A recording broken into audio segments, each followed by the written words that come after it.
to city, well, we'll get as far as we can on city manager's comments, and then we'll take our break for public comments. Mr. Selman? Mayor, we've got 2 or 3 items we want to talk about today. One is council goals. Two items in particular that have occurred over the last few weeks relevant to the council goals, one being water and the other one being streets and what you've done in that. On the one front, on the water, you've ensured that the pipes and pumps are under a service agreement on Mary Roads pipeline. That's critical for the delivery of water to the community, the raw water, and also the chemicals at our treatment plant have been secured. On the street front, you have approved the pre-design of some of the projects identified in that Bond 2018 proposal. 9 of those projects are going through a pre-design process where 3 would be 100% designed and 6 of them would be 60% designed. There are 20 projects in that bond proposal. And then we also have a video to show on our new mobile app. The city has launched a new mobile app. We've featured it at about half the cost of what we were paying previously, and we think it has more features than our previous app, so we're pretty excited about that. You can report and track a lot of information on there, and it can be downloaded off of Google Play. And if we have that video ready. Pay your utility bill or report a pothole right at your fingertips. Download the new City of Corpus Christi mobile app with easy access to report and track your city services. Open the app, select your request, tell us about it, and click Submit. It's that easy. Also, check out recent city job openings, connect with us on social media, and see the latest flight information. It's a free and fast way to connect with the city. Visit the App Store or Google Play to download today. For more information, visit cctexas.com/mobile app. There you go. Very excited about that, Mayor. And after that, now the health report. All right. Good afternoon, Mayor and Council. Stephen Vieira, Director of Human Resources. This will be a quick and brief update regarding the status of our health plans. Because of this, there is no formal presentation nor any documents attached. So in CityCare, which is the General Employee Health Plan, the current cash fund balance is sitting at approximately $9.1 million, with expenses 23.5% below budget. Again, this is attributed to the significant plan design changes made this fiscal year. And then we've also seen our catastrophic claims fall from 26.4% to about 7% of our medical spend, so that's really good. The police plan is currently has a net gain of $166,000, with expenditures 4.6% below budget levels. This puts the police fund balance at approximately $3.7 million. In the fire plan, their experience continues to improve, and if the current trend continues, fire should be able to stay within its budgeted $834,000 loss. They are currently at a $434,000 loss this year, with expenses almost 2.5% below budget. The current fund balance for the fire plan is approximately $5.2 million. So at the current trend levels, we do not anticipate having to request any budget adjustments during this fiscal year for any of our health plans. And with that, I stand by for any questions you may have. Well, that's good news. It is good news. So thank you very much, and thank the employees and the departments for working hard to help everybody there. And if our claims are down, that means people are healthier, so that's good. All right, any other questions or comments? I don't see any lights up there. And Ms. Opal? Mr. Selman, we sort of jumped over strategic future issues. I'd like to request that we have a discussion on a strategic future issue that impacts us all as it relates to water. I understand that a local community in the area has signed an MOU relative to some desal process, and I know that we are also looking at going out with an RFI that's going to look at our water supply. I think there's nothing more strategic for us in the future than having a reliable source of water. So as that falls under the city manager's report, I'd like to ask that we put something on if the council thinks that that's appropriate. Thanks. All right. Anyone else? Budget update, item C. Good afternoon, Mayor and Council. Eddie Houlihan with the Office of Management and Budget. I'm giving the budget update today for the current fiscal year. This is for the 8 months ended May 31, 2018. And a lot of this, as I mentioned before, the previous is repetitive, but I'll go through it briefly. The first we'll look at general fund revenues. Property tax is a little less than what we would expect at this time of the year. However, the citizens were offered a quarterly payment system at no charge, so we did collect $865,000 in June, a month after this report. So we are seeing better collections there, and we think that we're going to get awful close to that budgeted number. The next item is sales tax. That continues to do well. 2.58 million above what we budgeted. And moving forward to June, which we got 2 or 3 days ago, that was about $327,000 more than budgeted revenues in that area, and that was even with a significant negative audit adjustment. So that continues to perform well. Other taxes is the industrial district was down, as I've mentioned several months in a row here now. Franchise fees is mainly the area of electric, telecommunications, and cable. Electric franchise is doing well. Telecommunications and cable are a little off, and we would expect that to be a little off at year end. Telecommunications lines are down. In cable, quite a few customers looks like have converted to DirecTV, which we don't get fees on. Dropping down about 2/3 of the way down, you see public safety services, the 1,046 variance year-to-date number. That is mainly 911 wireline, parking and towing and storage. Emergency call revenue has come up in the last couple of months. That still is performing well. I don't know if we'll get to the 6 million, but we're going to get very close to that number, it looks like. But the 911 wireline, parking and towing, we would expect to be a little off at year end. I'm going to move forward here to the revenues. Not really much to report on there. Almost all the revenues are under, as is typical this time of year, under what is budgeted. About almost all the way at the end of the bottom of the page. The one that's off is operating transfers out is a little off of what was budgeted. That is because we did the street transfer all at one time, not monthly. So that's by the end of the year, that's going to be back in line. Moving out of the general fund now into the enterprise funds. The first area there, the water fund, you can see about $2.5 million under what was budgeted. This is starting to come up. Actually, in June, we collected about $3 million more than we did in May in the water fund. So we're starting to see some improvement there in that revenue category. Dropping down to the gas fund, there's a shortfall there in revenues and expenditures. However, that is just the cost of gas is less than what we budgeted. So the revenues are down, but the expenditures are also significantly under what we budgeted because the cost of the gas is a pass-through to the customer. The next line item, wastewater, that's an area we're still looking at. A lot of resources were dedicated to looking into the water. Now those resources are looking into the wastewater. That's still a concern. We have some issues there that we're working through. We don't really have any real good answers right now, but it is starting to pick up, but we're looking real closely at that area. I'm going to move on into the internal service fund. Engineering revenues are off, but that we just billed in June. We got about $1.3 million in June. This is just a matter of billing the projects that work is done on, and a very small part are internal departments, but most of that revenue, about 6.2 of the 7 million, is just billing the capital projects that engineering is working on. So that we'll be booking those entries, and that those revenues will be gotten before year end.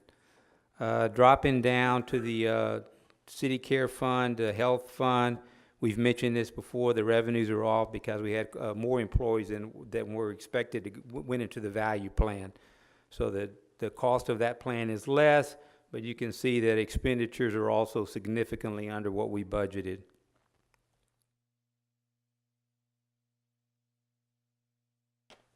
Not much on debt service funds. The differences there are just timing differences of when the payments are made and when the payments are transferred in from the paying fund.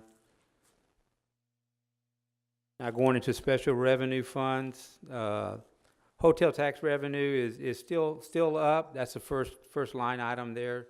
Still up, but it is starting to level off from what it was earlier in the year.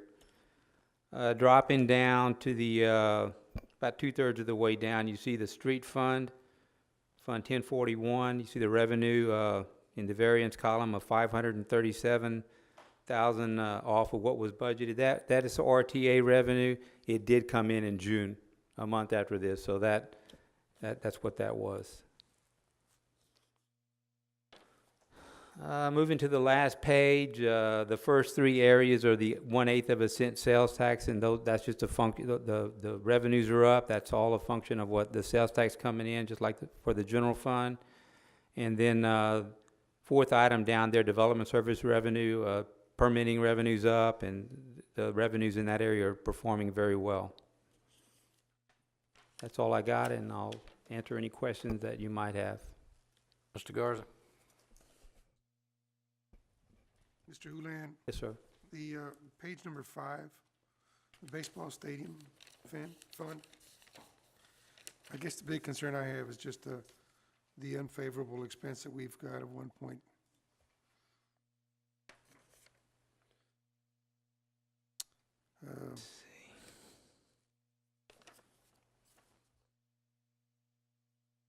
1.958 Right. million. That is a, I believe that is dollars that were transferred. The debt is paid off. Those are dollars that are being transferred back to another fund, and it was all done in 1 month, so we show negative there, but it's gonna come back into line by year end. Because there was dollars in that debt service fund, but the debt was paid off. So there's no reason to keep the dollars in the debt service fund, so we transferred it back to the paying fund, which is the Business and Job Development Fund.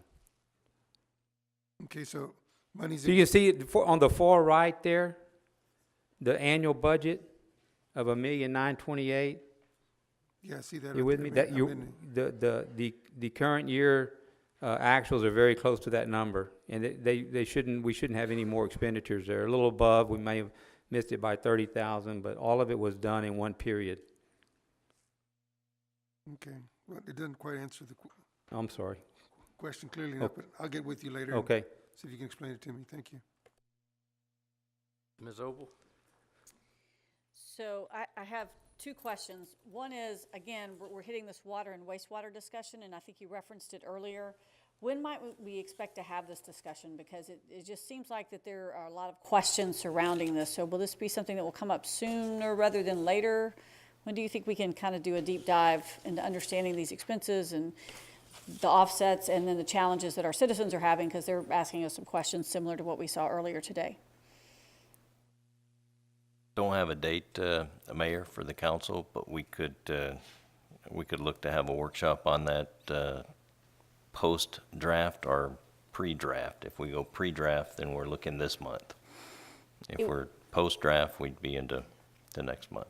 I just know that there's a lot of, I've heard a lot of conversation in the community. There's been some things that we've seen that I think we talked about. The Island Moon had some questions about how all this is working. So it's really broader than just one piece of this. I think it's a deep dive into the whole relationship between water and wastewater and the billing and the revenues and the changes in the billing cycle. Because as we've said so many times, there's so many elements that came together at one time. It's kind of hard to figure out which of those threads we're pulling to get to the end.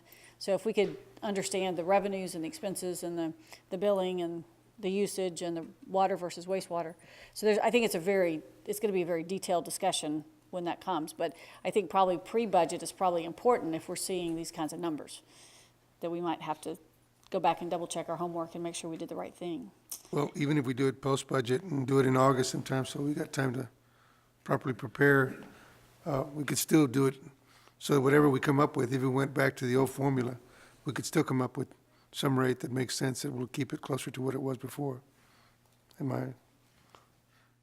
Mark? Yeah, That's a question for Mark, I guess. But I do want to, like Councilman Opal, I still want to look over this and see what it is that we may have. I just know that there's going to Done. be a lot of discussion here in the next few days on this billing piece of it, and I think we've all had discussions about what happened to my wastewater bill and what happened to my water bill, and I think if we wait a month to get that answered, there's going to be some pent-up frustration because we're not going to have good answers to share. Mark Van Vleck, Assistant City Manager. We're working on a memo that essentially explains what the process was before and what we changed it to, and we're hoping to have that by the end of this week. But to go into the deep dive discussion, I think Mr. Houlihan said that we're still working on trying to understand what the changes are. We've worked on water, and we're getting really close to, I think, understanding and knowing what's going on there. We've just started looking into comparing the wastewater versus the water and the revenues, really the billings. And so I'm not sure we're ready to have that discussion onto whether what we're doing has worked or not worked. But the other question is, could we go back and do it? Yes. But the key here is we would actually have to update the software to do the calculation. So even if you decide to make the change, we're a fairly long time before we could actually implement it via our software system, because we would actually have to go program all of those changes. If you went back to winter quarter average, we'd have to decide whether we're going to use the winter quarter average in front of us or the one behind us, and there's a lot of discussion there. And then calculate them, and then produce the results. So I think we're a few weeks away from being able to go into a deep dive discussion, particularly on the wastewater rates, because I haven't seen anything that I'm confident that we know what's going on there. We've identified some things, like we hadn't been billing a surcharge related to like restaurants. For wastewater. So there's a lot there that we're still kind of trying to peel back the onion on. Mayor, if I could, we'll confer on our end and get back to the council and establish some good hard times to get together on that. I think that would be Have a helpful, so workshop. that if folks are asking and saying, hey, when are we going to talk about this? Right. Then we'll be able to say, hey, it'd be mid-August. If it's mid-August, it's mid-August. I mean, that's just the way it is. But because data is going to be our friend. At the end of the day, often when you're able to look at the actual specifics of an account or a series of accounts, you're able to pinpoint some good data that helps support where we're at. So I certainly agree with that. And then, Mr. Houlihan, that's all of that one. Mr. Smith? I wasn't done. Oh, I got one more. I had a two-part. I was also looking for the hotel occupancy tax, and I'm sure it's in here, and it's so small and such an eye chart. I'm curious to know what our hot tax is doing. I saw something that we were able to facilitate something because of a improved hot tax. And I'm just curious to know, available to the city, because we've got a commitment for $5 million to the CVB, and we've got some beach cleaning stuff. Is there capacity within the hotel occupancy tax that was incremental and unexpected? We are about $1 million over budget, but it has slowed down considerably since after the storm. Have we This spent time. that money? No. Okay, that's what I wanted to know. We I have some thoughts. Mayor, just for clarification on that, we did front some of the money that they would receive next year. to do Correct. those. Yeah, we did front, to the CBB, they got some front-end money, but in terms of, and that's that contractual, I'm looking for what would be the city of Corpus Christi that we have not already contracted otherwise or committed budget-wise. Okay. So like our sales tax, we got more sales tax, but we've already committed it somewhere else in the organization. And I think that, if I'm correct, that we have not allocated those hotel occupancy dollars other than something we saw recently that's an elevator or something. But we haven't committed those anywhere else. And like I've said before we commit those, I'd really like to be involved, the council to be involved in telling where we want those funds to go. Okay. Thank you. I'm through. Mr. Smith? Okay, and thank you. On that same subject, Mr. Houlihan, The report that we're looking at, is that for the June receipts on there on hot tax? No, that's May. That's May, okay. So, Ms. Lindsay, we're down $160,000, about 11% for our May collections. I have already had a conversation with Ms. Sanchez about that, and we're looking to see if that's a payment of timing or if we've dropped off and lost some capacity for the spring. So I know that the staff is working on getting us a report on what's up with that, because Mr. Houlihan, I think you and Ms. Sanchez have We've talked about that. in the last couple of months, we've had some late payments that came, so maybe that's the issue there. I'm not sure. I need to Okay, look so- into it. It could be a timing Right. within that. And one comment about our utilities on there, that, you know, we're all getting the emails about it, but looking at the budget, that we're $5 million behind last year in our wastewater and our water payments. So we're in the big squeeze right here. We heard the gentleman up here today and a string of emails, yet total revenue for this city, we're $5 million less than we were last year. So I appreciate the work that you are doing and bringing that to us, because we need to be able to tell our constituents what is going on. So thanks, and sooner rather than later on that. Thank you. And a couple of comments, I know the lights are on here.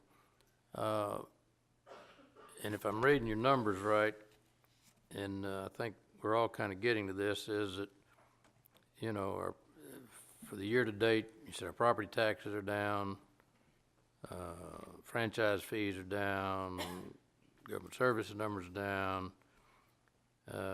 You know, the only bright spot's the sales tax, and two things I think contribute to that. Well, I know one thing, it's hurricane recovery.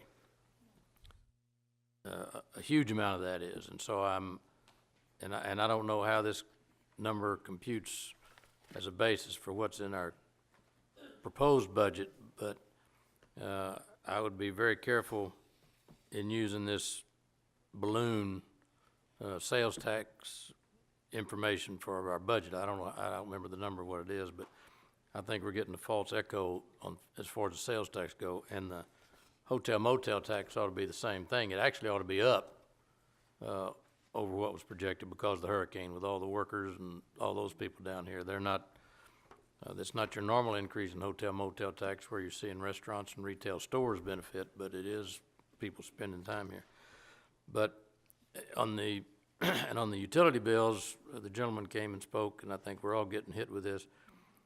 And I've asked the manager, and I'm not sure who he passed it on to, but what we need when everything is done after you've had your hours and hours of meetings, we need somebody that can articulate in 180 seconds, that's 3 minutes, how we got to where we are, and explain to somebody, if you were asked the question, why are my rates more this year than they were last year?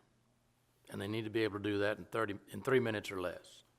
The general public is absolutely, totally confused, as the council is, as to why we're getting all of this inquiry into not understanding and comprehending the whole rate structure that we implemented. Now, I think there's 2 or 3 things, and you need to explain this if this is part of the process.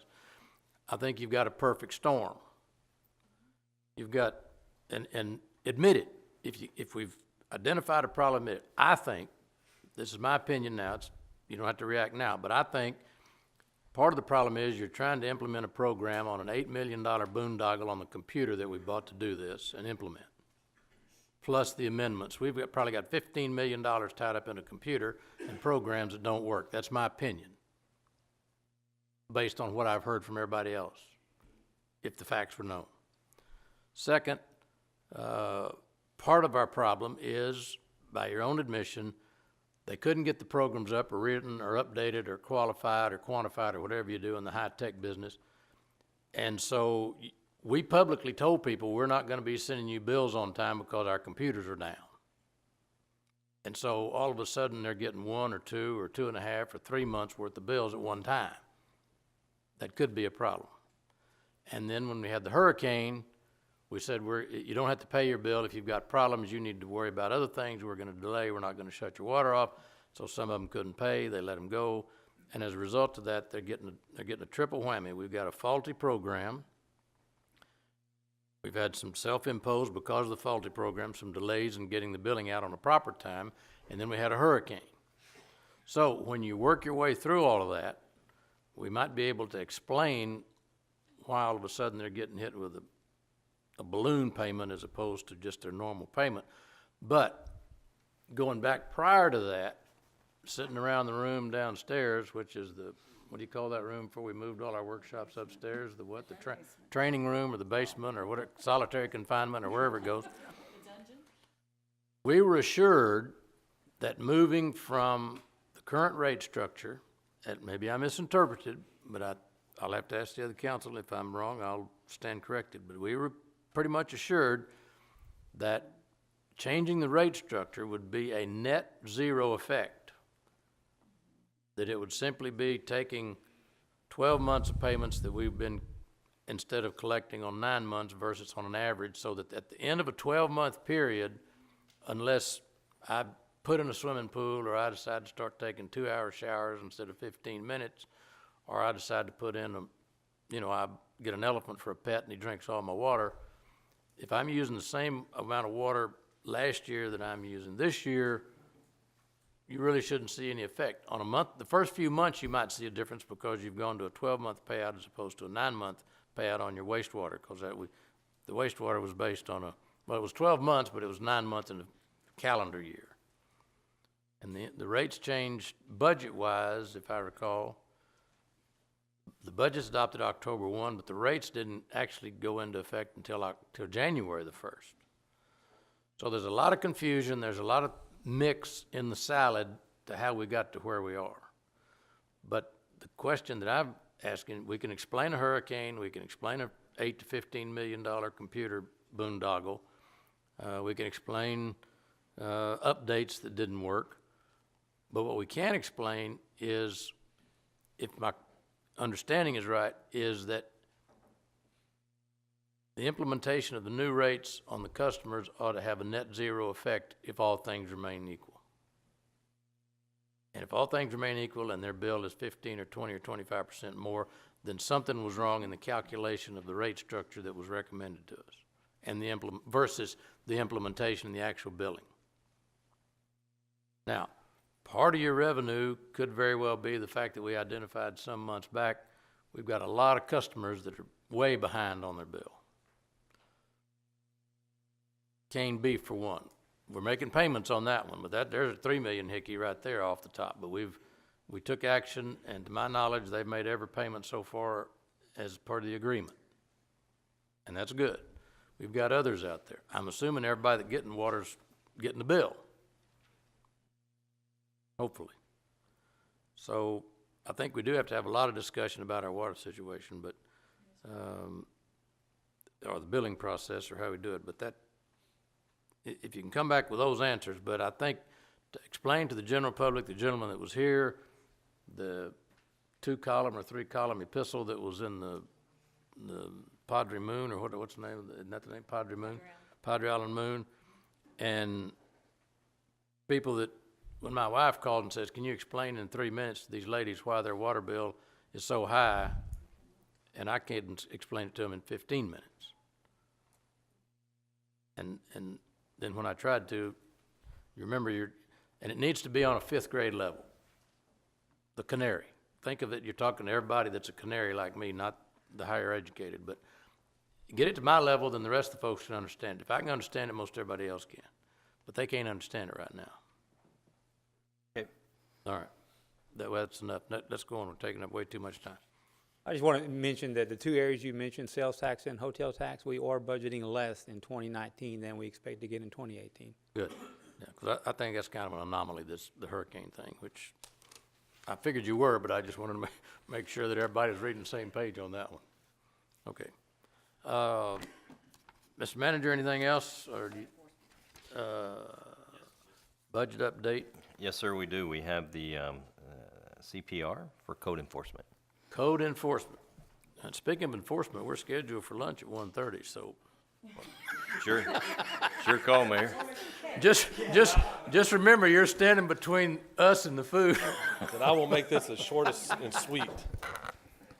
Council members, Mayor, City Manager, Christopher White. I'm with the Corpus Christi Police Department. I'm a captain, and I'm oversee the code enforcement section. Let me get this set on. Code enforcement here.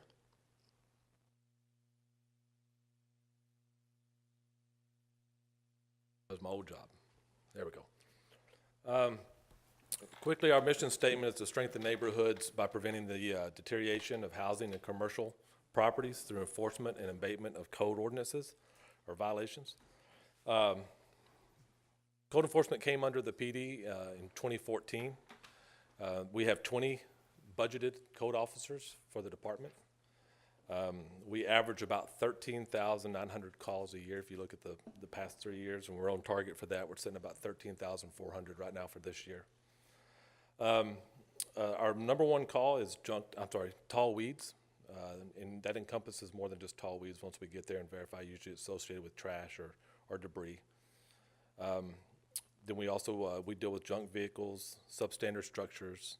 Each one of these have a different level of how long it takes to rectify the problem. So it can be anywhere between 7 days to 60 days, depending on the type of category it is. But with our calls for service of the 13,000 more that we have, we're in line to get compliance non-judicially. That means voluntarily. We look at about 44% on that last year. We're on target with that this year also. And right now we're averaging about 1,000 tickets a year. That bumped up from our original when we hung around about 400 to 800. Now we're up to about 1,000 a year on that. If we look down at some of the categories talking about citations,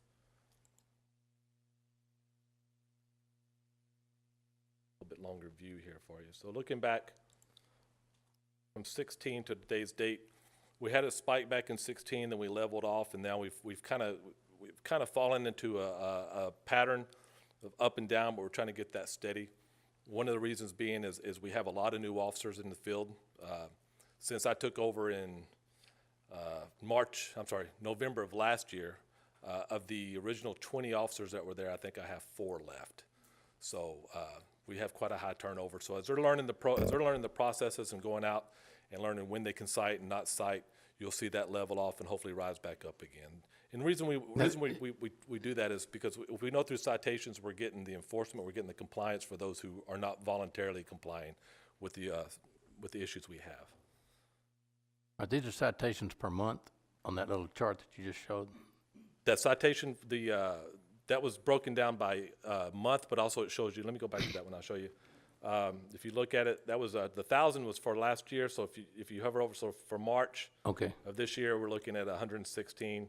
But then when we came to April, we were down to 67. So it was fluctuating pretty heavily there, up and down. But we're trying to get it back to a steady, somewhere around about 100 citations a month is what we're looking at. Unless we can start getting people to voluntarily comply, that'd be ideal. 13,000. The average days for calls for service. So like I said, we're pretty high on our calls right now. We had a lot of turnover. We had Hurricane Harvey that came in last year, bumped our calls for service up tremendously. So since that time, we really spiked with our average time for response. We want to be at about 10 days before we get out to the call. So if a citizen calls and makes a complaint, we're trying to get out there within 10 days to put eyes on it for the first time to determine what we have. So once we get eyes on it, then we can determine how long it's going to take to resolve it. 10 days is our goal. As you can see right now, at one time we were up to 36 days to get out there. We're hovering now at about 27 days to get out there. A lot of calls coming in. We had an exorbitant amount of calls here just in the last couple months, and I can show you those.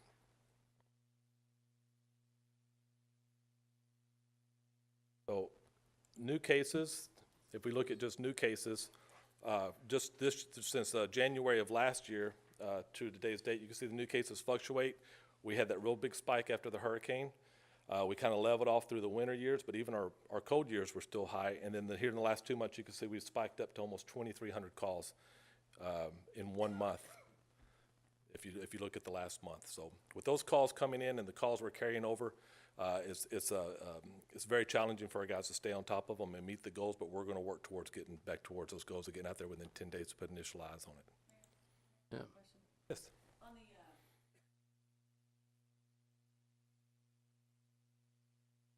Can you turn your mic on, Debbie? Do you triage these calls when they come in? I mean, do you look at the call, because we saw one at that meeting we were at out in Flower Bluff that looked like it was really a life safety kind of issue. So when they call, does it just go into the queue and you get to the next call? Or do you look at it and go, okay, this is a high weeds and grass, this is a pool that doesn't have a fence around it, and someone could drown? So, yes.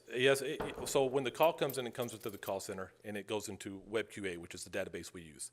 So when the officers come in, if it's a health and safety concern, the officers are advised to go to that call. And who makes that call? The supervisors, the superintendent, which is David Prado, and then myself. If that call comes to our attention and we see it, we advise them, hey, this needs to move up to the top of the list. Go out there and take a look at this, make sure it is what it is, and if it is a health and safety, it's something that concerns the well-being of our citizens, it's immediate attention. And that's just really a function of staffing. You only have so many folks who can go out and do that. And I know that anyone who makes a call and has a concern, it's valid and it's important. But Right. At some point, there is prioritization of resources in terms of being able to get to it as quickly as you can. So that was my question. Yeah, if you're looking at taking in 90 calls a week, and everybody's call is important to them, but we have to determine which ones are actually going to affect the health and safety of our citizens. So that moves to the top. So I hope that answered your question. Very much so, and I think that's important to understand as well, because what code enforcement is so much bigger than what people think. I mean, certainly the nuisance of high weeds and grass and all of that, we see that and we want that fixed, but that's sort of on one end of the spectrum. And Right. then where you see these other really scofflaw neighbors doing things that create dangerous situations, so it's not just a one-size-fits-all. Right. And so I think a lot of times folks kind of think we're concierge code enforcement, right? Hey, I'm going to call, you're going to come take care of my problem. And that's really not something that we can afford at any level, nor should we. I mean, and I think part of your goal also is the compliance that you mentioned. You want to encourage citizens to be good neighbors and to do what they need to do, so. And a lot of these are dependent upon the time of year. Like, we just had a lot of rain, so our high grass calls are out the roof right now. And those are priorities, but if we have a substandard building call or a pool that's exposed because there's no fencing, that goes to the top. That's something we have to get on, so. Could I, Yes, sir. you get a lot of calls, it looks like you're issuing about 10% citations versus call 1,300 citations, 13,000 calls. You're issuing the citations. What is the disposition of those once they go to municipal court? What's the rate of penalty or payment or dismissals? Have you got any? No, sir, I don't have any information on that. I reached out to municipal court to see if we could get something over not this year because it's too current, but maybe 2 or 3 fiscal years ago to find out on that, but we have not gotten a response on that yet. But before Ms. Rubio had an accident, I'd asked her to, she's the chairman of our municipal court committee. Yes, sir. And I'm sensing that, and this is just a guess on my part, but I'm sensing, and you don't need to respond, again, this is all my opinion, but in terms of what people are understanding, I'm thinking even with the 1,300 citations, you guys really, code enforcement guys, are really engaged in shadow boxing. I mean, you're issuing the citations, but from what I gather, there's not a whole lot of people that are paying a fine or penalty based on your citations. So you're spending a lot of energy doing this, even though it's 13 out of 13,000. But if we're filing 1,300 cases and you get 2 people that get fined for having junk in their yard, and the rest of them are dismissed because, okay, we'll go fix it, we'll dismiss this case, or I can't pay for this, I've got whatever else I've got, but I just can't afford to pay this, and we're not getting any support from you municipal in terms of the enforcement of the rules, then we're wasting your time. Well, I tend to disagree with you on that. I think we do get a lot of support from our prosecutor at municipal court. What happens on the judge's side, that's completely out of our pocket. That's what I'd like. That's why I'd like, and if you have got those numbers, and maybe when Ms. Lucio gets back or the committee can get together, if her absence is going to be extended, because I really think there's got to be there's got to be a support there for you guys, or you get discouraged. And, I mean, you know, it's I've been one around thing to long enough, shadow that box doesn't all day discourage long, me. and then it's another day to get in the ring. And so, and I can tell you, you get people's attention when you get in their hip pocket. True. But if I they know think down, they there's- can I go think down there there and is just a- poor me, I can't pay, and the judge says, okay, poor you, you can't pay. Right. But if I'm not mistaken, I think there was a request for municipal court through city council, right? So maybe they'll have that information for you All when right, they, when well, they complete that. because, I mean, we've got to get people's attention. I agree with you. I And agree. so if, you know, those are all assumptions on my part, and I'm hoping I've proven wrong, but I may not be real smart, but I kind of got a pretty good sense of how things operate. Okay, anything else you got? Mr. Garza? Got another one? Yeah, I didn't know you. Mayor, our presiding judge, Judge Loeb was here, and so was Judge O'Hara, who handles Here? Where? They were here earlier. They probably figured we were gonna go to lunch, so they probably went to lunch. Oh, okay. But they were here earlier, and they probably could have answered some of your Okay. questions or Well, concerns. the committee can do that. At some point, we'll get Yeah, the manager and the we'll take committee. it up in the committee when we get a chance to meet. Thank you. Okay. All righty. So I think this is, I'll get you guys out of here if I can get this one.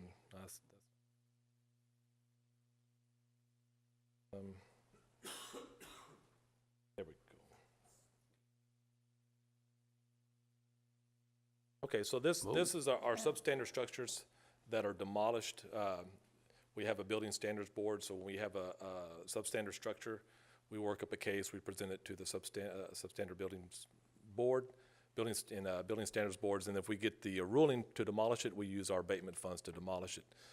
This year, except for one, we actually had the National Guard come in, and they worked with us after we applied for their help to come in, and they demolished 23 of those houses. And the good thing about that, those houses are when we select those houses, they're in neighborhoods that are heavy blight areas, known for drug activity, and the houses have an association with some type of drug or illegal activity. We identified 26, we got 23 of them demolished by the National Guard. And when you look at it in terms of what did that do for the community, well, it removed that blight, and it also saved the citizens somewhere around about $100,000 of taxpayer money to demolish, so. Yeah. Speaking of, I've got a picture of Buford and Third. Does that ring a bell with you? Yes, yes. So evidently, about my frustration with that probably coincided with whatever, because I didn't get a chance to call, but it wasn't a few days I saw the demo group out there doing Yes. that one, because I'd been there a long time. And that one, some of these go a long time. When you look at our average time to resolve a case, and you look at a case like that, where we've been working on that for 7 months now because of asbestos. So when you get an asbestos involvement in it, you got to get specialty teams to come down. They have to do their mean, assessment. It has to go to the state of Texas. We have to get the approval. Yeah. And there are certain ways to dispose of it, and it's very costly. So that's where we're at on that one. Well, I mean, I'm surprised there any asbestos there after a fire, but anyway, I didn't think, well, I guess it doesn't burn, so anyway. Ms. Wartho? Thank you. Lieutenant, thank you. Can y'all hear me? This is very loud. Not really. I'll Oh, turn it up. wait. Thank you for all you do, because I think all of us up here, I know I definitely am in touch with this department, and you guys do a great job. However, my concern for your department is relates to, for example, some of these numbers, which are, I guess, the goal of 10 days, and then you've got the hard numbers of where we really are. Is that 10-day, is that something that we're basing off of? Is that a standard, or is that just something that we're using that would be a good number?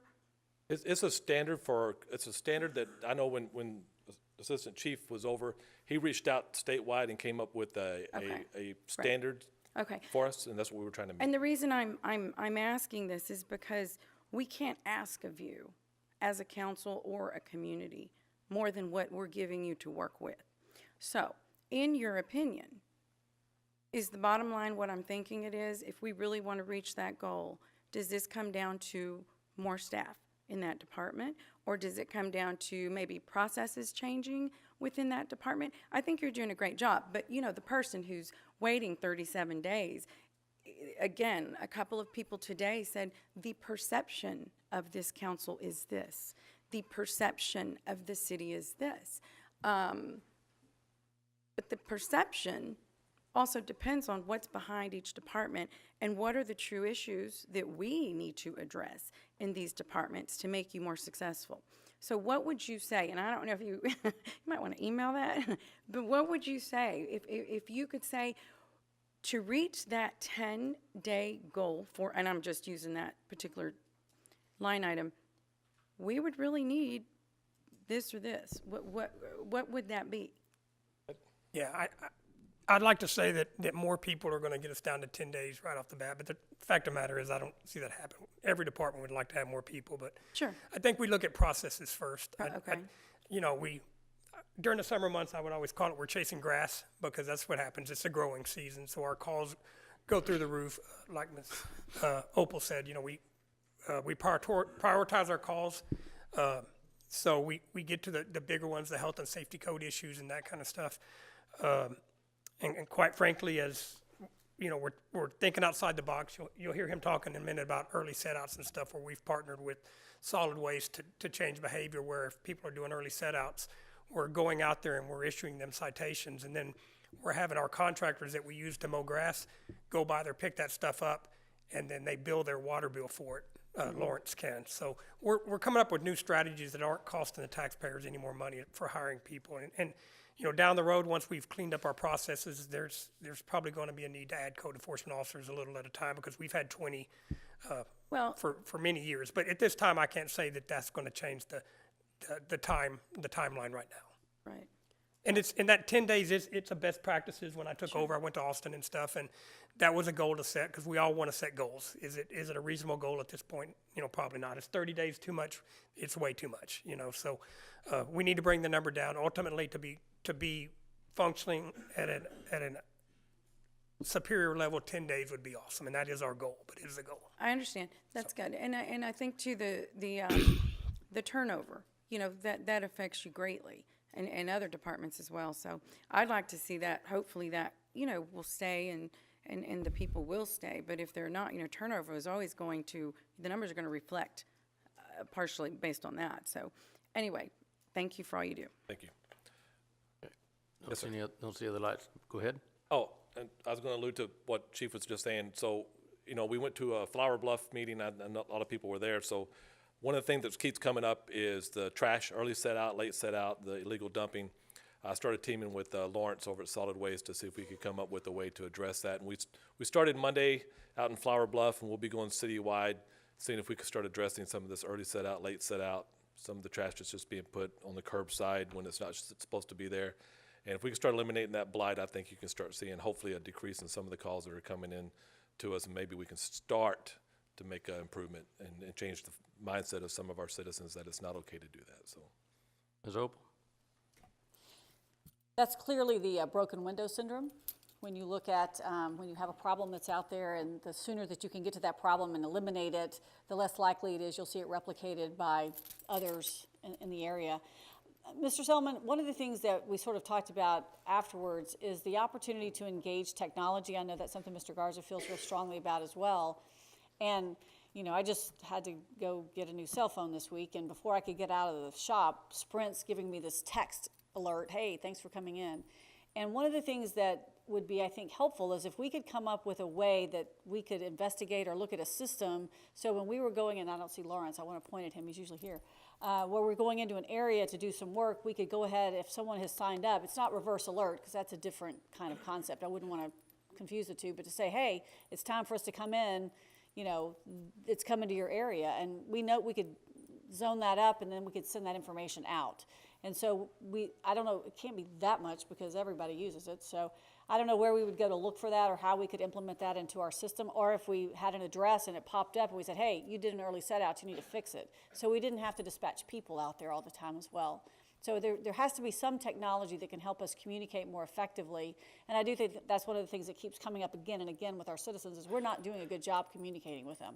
And so we have to find a better way to do that. And if there are systems out there that other cities have used to be able to use so many texts, this has become the technology of the day. So if there's some way we can communicate with people this way, I think we'll get them faster and we'll get them more effectively and responsively to do that. So if you guys come across anything like that, I think that's an opportunity to look at using technology so the boots on the ground can be more effective doing what you need to be doing. Thank you. Mr. Molina? Thank you. Councilwoman Opal, and just for everyone else's knowledge, there is a My Waste app that you can use on your phone that you can program to give you notifications for set-out dates, not only just for your regular garbage, but for recycling and for bulk and brush pickup. So that is available out there. I think we just maybe need to do a better job of getting that message out there and letting people know that those resources are available. Speaking on technology, I know that when I was doing the ride-along with the police department, that there was a lot of time spent.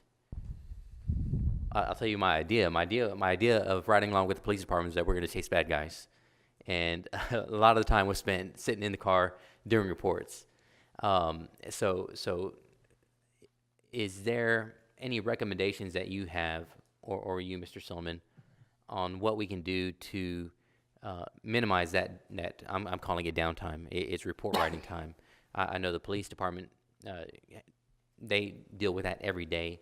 Code enforcement deals with that every day. And yeah, you're going out into the field and catching bad guys, writing citations, but then you're in a vehicle or you're sitting down somewhere for a long time getting reports written out. So I don't know if there's any other software that we could invest in that would minimize that time for you guys and make your job easier. That's all I had. You know, I'm sure as time goes by that the software will be developed, but at the end of the day, the processes we have to do are necessary to make sure that we get prosecution on the back end. So if we don't properly document it, we don't take the time to input it the way it needs to be input with all the information associated with it, then we're kind of spinning our wheels. Like the mayor said, we're not going to get the back end that we need if we're not doing the front end load, right? So that's why you see us, what you call the downtime, is us making sure that the report's generated correctly, the information we put in, the evidence we tag, all that stuff is done in accordance with the laws that are set out, so that we don't get our asses handed to us on the back end. So, You know, Mr. Molina, when he was talking about the numbers, about the 13,000, and I think when I presented the last time we talked, so usually we do about 3 visits for every violation. So when we look at the holistic number of 13,000, you can multiply that by 3. So that's actually how many times a code enforcement officer on average will respond to a complaint. So you can see this astronomical time that he spent out there. But that documentation will actually help as he moves through that process. So it's kind of a necessary evil. And it's, it would be great if we didn't have to do that. One of the things is looking at the ones that don't require notices and stuff, because there are some municipal violations that we can issue the citation and move on. So we're looking at all those things. Yeah. Okay. I don't see any more lights. Keep on. that's all I got. Oh, okay. Get you guys to lunch and get us out of here. Well, we appreciate that, and if you've got some procedural things that you can do to recommend that would help you move your business forward, if there's bureaucracy in the way, then let us know and we'll do what we can to get it out of the way, because we want a clean city. We want you guys time to be productive, and if you're chasing mice, we need to get rid of the mice. Thanks, Okay. sir. Oh, what? You waited till last minute, or? Oh.